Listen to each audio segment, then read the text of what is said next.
A very fun thing has been happening for the last week or two. We have started to see more and more Republicans in both the House and the Senate pushing back against Donald Trump. And that brings up another question, this one from Moonyak, who asks, now that primary challenges are locked in, will any Republicans suddenly find their spines? Who is most likely to join those already on the outs to help stop the sanity before the midterms? Stop the insanity, by the way. I don't know which individuals I think are the most willing to do it. I will say Republican Senate Leader John Thune has actually kind of pushed back. But you're absolutely right. Now that the primaries are effectively over for the most part, we're already seeing it. So it's not a hypothetical like, oh, is this going to happen? It's, yes, it is currently happening. The war powers, 4 Republicans joined the Democrats in the House to say you have to stop your attacks on Iran. He hasn't, but they still did it. The Senate, like, we're not going to give you any money for your ballroom, jackass. These are Republicans pushing back now that they know they are safe.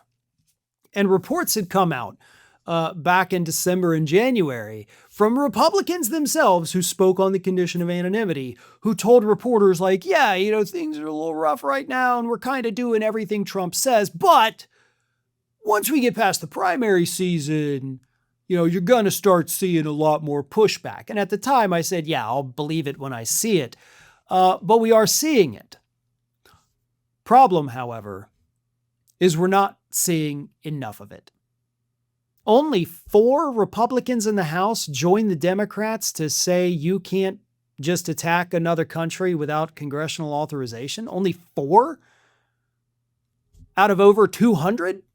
Right? Like that, those aren't good numbers. That's not the kind of pushback that Republicans had promised us they'd be doing when all their primaries were over.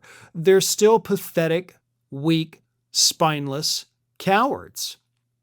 So I guess to really answer the question, yeah, we will see pushback, but unfortunately not in the frequency or strength that we need to be seeing it.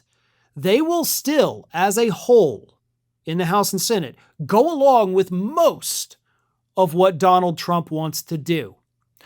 But when they see an issue like with Iran or the ballroom funding or even the slush fund that is not popular, in fact, it is politically unpopular, they'll go against that, to the degree that they can. And honestly, I don't want to sound conspiratorial, but I do believe you also have in these Republican meetings that they do frequently, the closed doors, it's just us. I think this is something they talk about. And I think they know like, okay, we don't want this to happen, but some of us have to vote for it just so Trump doesn't think he's lost the whole party and he goes totally nuts. So you people, you guys get to vote against it. We'll all vote for it. And we'll be like, oh, shucks, we almost had it. So you guys have to fall on the sword. We get to stay clean, but ultimately we defeat the measure. I do think that happens to a degree. Maybe not in those explicit terms, but I think Republicans are all on the same page with who's going to dissent, who's going to break ranks, and who has to fall in line.